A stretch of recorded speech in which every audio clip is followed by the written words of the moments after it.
Hello viewers, இன்னைக்கு நம்மளுடைய சேனலில் பார்க்கக்கூடிய பதிவானது ரொம்ப ரொம்ப முக்கியமான ஒரு பதிவு. இன்னைக்கு நம்ம எதை பற்றி பார்க்க இருக்கோம் அப்படின்னா, இனி இந்த 7 ஆன்மீக பாவங்களை மட்டும் பார்த்திங்கன்னா செய்திடக்கூடாது. இந்த விஷயங்களை பார்த்திங்கன்னா யாருமே அறிந்திடாத ஒரு ரகசியம் அப்படின்னு தான் சொல்லணும். அந்த ஒரு ரகசியங்கள் என்ன, அந்த ஒரு 7 பாவங்கள் என்னவாக இருக்கும் அப்படிங்கிறது குறித்து தான் இந்த பதிவில் நம்ம இன்றைக்கி பார்க்க இருக்கோம். பதிவை தொடர்ந்து பாருங்கள். இந்த வீடியோவை பார்க்குறதுக்கு முன்னாடி நம்மளுடைய சேனலை இப்போ தான் ஃபர்ஸ்ட் டைம் நீங்கள் விசிட் பண்ணுறீங்க அப்படின்னா, நம்மளுடைய சேனலை இன்னும் சப்ஸ்கிரைப் பண்ணாமலே இருப்பீங்க. முதல்ல சப்ஸ்கிரைப் பண்ணிவிடுங்க. அப்படியே கூட இருக்க அந்த பெல் ஐக்கானையும் பார்த்திங்கன்னா கிளிக் பண்ணி வச்சுக்கோங்க. அப்போ தான் நம்மளுடைய சேனலில் கொடுக்கக்கூடிய அனைத்து தகவலுமே உங்களுக்கு நோட்டிஃபிகேஷனாக வரும். அதையும் நீங்கள் பார்த்து பயனடையலாம். சில விஷயங்கள் கோயிலுக்கு செல்லும் பொழுது தீர்ந்து போகிறது. ஆனால் சில விஷயங்களானது கோயிலுக்கு சென்றால்தான் நம்மை ஆட்கொள்ளவும் துவங்குகிறது. ஆன்மீகம் என்பது ஒரு புரியாத புதிராக இருந்து வருகிறது. கல்லை கல்லாக காண்பவர்களுக்கு கல்லாகவும், கடவுளாக காண்பவர்களுக்கு கடவுளாகவும் தெரிகிறது. அதுபோல ஒவ்வொருவரினுடைய பார்வைக்கு ஏற்ப ஆன்மீகம் தோற்றமளித்தாலுமே சில விஷயங்களை ஏன் எதற்கு என்பதை தெரியாமல் ஏற்றுக்கொள்ள வேண்டும். அத்தகைய ஆன்மீக விஷயங்களில் இந்த 7 தவறுகளை மறந்தும் செய்து விடாதீர்கள். அது என்ன என்பதை பற்றி இப்போ பார்த்து தெரிந்து கொள்ளலாங்க. நம்ம பார்க்கக்கூடிய முதல் குறிப்பு என்ன அப்படின்னு பார்த்தீங்கன்னா, சிவனுக்கு ரொம்பவும் விசேஷமான இந்த திருநீர் பலவிதமான பிரச்சனைகளை தீர்க்க வல்லது. தினமும் நெற்றியில் திருநீர் இட்டுக்கொண்டால் மனதில் தன்னம்பிக்கையும் தைரியங்களும் பெருகும். மேலும் உடல் நலங்கள் தேறிடுமாம். அத்தகைய இந்த திருநீற்றை கண்ணாடியை பார்த்து கொண்டே இட்டுக்கொள்ளக்கூடாது.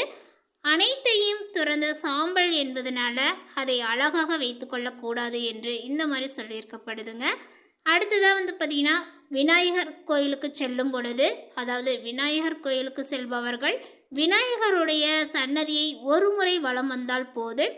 மற்ற தெய்வங்களுக்கு வலம் வருவது போல 9 முறை 3 முறை வலம் வர வேண்டிய அவசியங்கள் கிடையாது. அரசம் மரத்தடி விநாயகரை கணக்கில்லாமல் வலம் வரலாம், அல்லது 108 முறை பார்த்திங்கன்னா வலம் வரலாம். பொதுவாகவே நம்ம விநாயகர் கோயிலுக்கு போகும்பொழுது என்ன பண்ணுவோம், பிள்ளையாருக்கு செய்ய வேண்டிய அந்த கடமையை சரியாக செய்யணும் அப்படின்னு சொல்லிட்டு தோப்பு காரணம் போடுவோம். அப்புறம் பார்த்திங்கன்னா 3 முறை விநாயகரை வலம் வருவோம். அப்படி இல்லைன்னா 9 முறை வலம் வருவோம். இந்த மாதிரி பார்த்திங்கன்னா விநாயகரை சுற்றி வருவோம். ஆனால் அப்படிகள் பார்த்திங்கன்னா செய்யக்கூடாது. நம்ம தெரிந்து செய்வது வேறு, தெரியாமல் செய்யக்கூடிய தவறுகள் வேறு.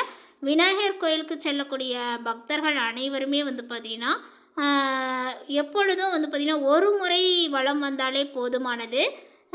விநாயகர் பார்த்திங்கன்னா அந்த அரச மரத்துக்கடியில் இருக்கிறாரு அப்படின்னா அந்த விநாயகரை மட்டும் நீங்கள் எண்ணிக்கை கொண்டு வலம் வருவது சிறந்தது. முக்கியமாக பார்த்திங்கன்னா அந்த கணக்கில் எடுத்துக்க தேவையில்லை. அப்படி கணக்கு எடுத்துக்கிட்டீங்க அப்படின்னா 108 முறை கூட நீங்கள் வலம் வரலாம். உங்களால் எது செய்ய முடியுதோ அதுக்கேற்ப பார்த்திங்கன்னா வலம் வருவது சிறந்தது. அடுத்ததாக பார்த்திங்கன்னா 3வது குறிப்பு, இந்த விநாயகரை எப்படி நம்ம வலம் வருகின்றோமோ அதே போல தாங்க சிவன் கோயிலுக்கு செல்லக்கூடியவர்களும் 3 முறை வலம் வர வேண்டும். முக்கண் உள்ள சிவபெருமானை மும்முறை வலம் வருவதன் மூலம் அவருடைய அருளை எளிதாக பெற்றுக்கொள்ள முடியும் என்பது நம்பிக்கை. எனவே சிவன் கோயிலுக்கு செல்லக்கூடியவர்கள் கட்டாயம் 3 முறை கருவறையை சுற்றி வலம் வணங்குங்கள். அடுத்ததாக பார்த்திங்கன்னா 4வது குறிப்பு, இதில் பெருமாள் கோயிலுக்கு பார்த்திங்கன்னா நிறைய பேர் சனிக்கிழமை என்று போவாங்க. அதேபோல் புரட்டாசி மாதங்களில் பார்த்திங்கன்னா நிறைய பெருமாள் வழிபாடுகள்லாம் செய்வாங்க. அந்த மாதிரி பெருமாள் கோயிலுக்கு செல்லக்கூடிய அன்பர்கள் பார்த்திங்கன்னா பெருமாள் கோயிலுக்கு துளசியை கொண்டு போவாங்க. அந்த துளசி இலையை பார்த்திங்கன்னா தூய்மையாக எடுத்துகிட்டு போகணுன்னு சொல்லிட்டு அலசிலாம் எடுத்துகிட்டு போவாங்க. மாலை கட்டி எடுத்துகிட்டு போவாங்க. இந்த மாதிரி நிறைய விஷயங்களை பார்த்திங்கன்னா செய்து வருவாங்க. அப்படி பார்த்திங்கன்னா செய்யக்கூடாது. பெருமாள் கோயிலுக்கு துளசி கொண்டு செல்பவர்கள் அந்த துளசியை பார்த்திங்கன்னா அலசி எடுத்து செல்லக்கூடாது. துளசி என்பது புனிதமான ஒரு பொருளாக பார்த்திங்கன்னா கருதப்படுது. அதனால தான் தெய்வீக தன்மை மாறாமல் இருக்க தண்ணீரில் அலசாமல் அப்படியே பறித்து எடுத்து செல்ல வேண்டும். அடுத்தது 5வது குறிப்பு என்ன அப்படின்னு பார்த்திங்கன்னா, தன்னை தானே சுற்றி கொண்டு கோயிலில் நின்று வழிபடக்கூடாது. கடவுளை சுற்றி வலம் வர வேண்டுமே தவிர ஒரு மனிதன் தன்னை தானே சுற்றி கொண்டு வலம் வரக்கூடிய பரிகாரத்தை ஒருபோதும் தவறாக செய்யக்கூடாது. இதை யாராவது செய்ய சொன்னாலும் செய்யாதீர்கள். அடுத்ததாக பார்த்திங்கன்னா 6வது குறிப்பு என்ன அப்படின்னா, சிவன் கோயிலுக்கு செல்லும் பொழுது கன்னத்தில் சிவ சிவ என்று அடித்துக் கொள்வதை பார்த்திருப்போம். இப்படி கன்னத்தில் போட்டுக்கொள்வதை விஷ்ணு ஆலயங்களில் நின்று பார்த்தீங்கன்னா செய்யக்கூடாது. ஹரியும் சிவனும் ஒன்று என்றாலுமே வணங்கும் முறை பார்த்தீங்கன்னா வெவ்வேறாக இருக்கிறது. அடுத்ததாக 7வது குறிப்பு என்ன அப்படின்னு பார்த்தீங்கன்னா, சிவன் கோயிலுக்கு செல்லக்கூடியவர்கள் அங்கிருந்து எந்த ஒரு பொருளையுமே எடுத்துக்கொண்டு வரக்கூடாது என்று சொல்வார்கள். இது தவறான நம்பிக்கையாகும். சிவன் சொத்து குலநாசம் என்பது சிவனுடைய ஆலய சொத்தை குறிப்பதாகும். அங்கு கொடுக்கப்படக்கூடிய விபூதி போன்ற பொருட்களை தாராளமாக எடுத்து வீட்டில் வைத்து கொள்ளலாம். அது மட்டும் அல்லாமல் சிவன் கோயிலுக்கு சென்று வருபவர் கண்டிப்பாக காணிக்கை செலுத்திவிட்டு தான் வர வேண்டும். இந்த ஒரு விஷயத்தை ஞாபகத்தை வச்சுக்கோங்க. நீங்கள் திருநீர் எடுத்துகிட்டு வரீங்களோ இல்லையோ, ஆனால் சிவன் கோயிலுக்கு நீங்கள் போயிட்டு வரீங்க அப்படின்னா போயிட்டு வரும்பொழுது நீங்கள் பார்த்தீங்கன்னா சில காணிக்கையை செலுத்திவிட்டு வருவது ரொம்ப சிறந்தது. இப்படி 7 விதமாக பார்த்தீங்கன்னா சொல்லப்பட்டிருக்கு. இந்த விஷயங்களை இதுக்கப்புறம் பார்த்தீங்கன்னா அந்த ஆலயங்கள் செல்லும் பொழுது கவனமாக நீங்கள் செஞ்சுட்டு வாங்க. உங்களுக்கு ஏற்படக்கூடிய பாவங்கள் அனைத்துமே பார்த்தீங்கன்னா மறைந்துடும். இந்த மாதிரி ஆன்மீக ரீதியாக செய்யக்கூடிய பாவங்களும் பார்த்தீங்கன்னா நம்மளுடைய வாழ்க்கையில் பாதிக்கப்படுது. அறியாத செய்த பாவங்களும் பார்த்திங்கன்னா நம்மை சேரும். அறிந்து செய்யக்கூடிய பாவங்களுக்கு பார்த்திங்கன்னா இன்னும் அதிகமான ஒரு விஷயங்கள்லாம் நம்மளுடைய வாழ்க்கையில் சந்திக்க வேண்டிய ஒரு சூழ்நிலைகளானது ஏற்படுங்க. ஸோ இந்த மாதிரி விஷயங்கள்லாம் நடக்கக்கூடாது அப்படிங்கிறதுக்காக நம்மளுடைய முன்னோர்கள் பார்த்திங்கன்னா இப்படி தான் வழிபடணும், அந்த மாதிரி தான் செய்யணும் அப்படின்னு சில சாஸ்திரங்கள்லாம் பார்த்திங்கன்னா குறிப்பிட்டு சொல்லிட்டு போயிருக்காங்க. ஸோ அதன்படி நம்ம செய்வது தான் ரொம்ப சிறந்தது. அப்படி செய்யும் பொழுது தான் நம்மளுடைய வாழ்க்கையில் நல்ல ஒரு மாற்றங்கள் முன்னேற்றங்கள் எல்லாமே இருக்குங்க.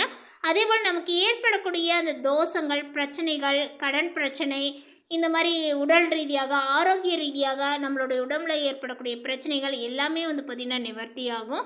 ஸோ எந்த ஒரு செயலை செய்தாலுமே அது சரியான முறையில் செய்வது தான் சிறந்தது.